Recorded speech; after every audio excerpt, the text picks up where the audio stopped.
사람들 남의 용에 나가려나 나를 내가 유민에 나가려나 알리오래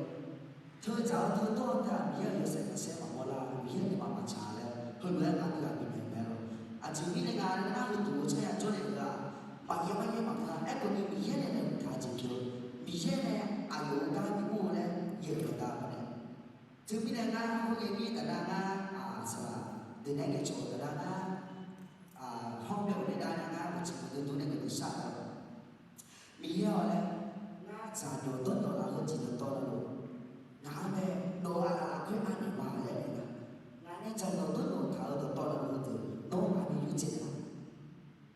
에코니 나는만 잘하는 시기가 니들어라 또 살아 에코니 유지라는 거는 가사로 떠나는 만 잘하는 시기가 니들어라 그러나 예부 저 번에 디테일에 큰 열애가 지죠 좀 아직 옆으로 뭐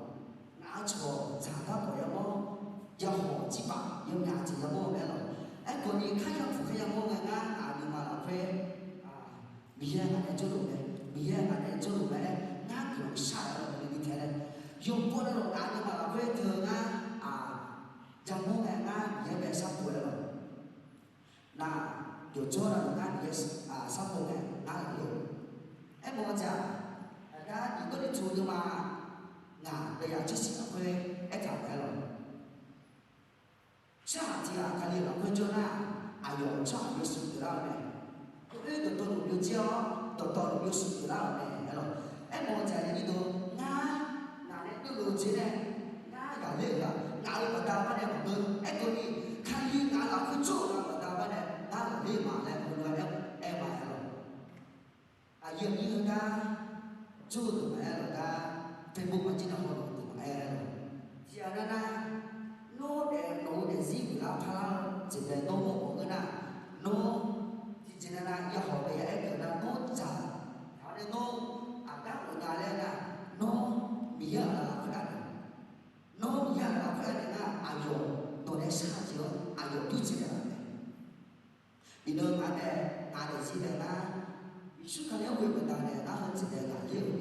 đi đâu nó sẽ chỉ không được mà họ để 나 저 너네 나 이시야 그지 바람 내가 나 되지 나 모두 거 내가 có 내가 여제나 liệu 내가 미역 đóng bà này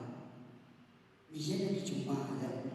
nhưng người góc thì cho là sao đồ mà nó chứng minh này anh đồ là lại được một cái rồi hiệp vụ cho điều này mà chạy được mà cùng để chụp chế sự khơi lại cả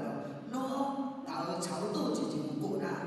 quyết định to đủ đã nó bị mà lên hơn nữa là chạy nhẹ cảm thấy rồi chứ cái này nó ngay cái bộ chuyện này thì ở trong mà lên đã được bạn phải không thì to đủ khác cái điều chỉ là mi em một từ là sợ một từ chỉ tạo cái ta làm cả mẹ lên ta không muốn đi chụp máy rồi chứ cái này đã là thực ra mọi người còn đi nó nhiều là phải nó chủ sao bộ cái nào mi em chỉ nó là đủ một từ là sợ một từ chỉ nó là phải chỉ lên cả mẹ lên rồi là bị nó bia rồi thì cái này ra ta là giờ như dùng ăn được cái ta về cái này sẽ chỉ cảm cứ nói chuyện để lên dùng ăn được cái ta nhiều sao rồi mà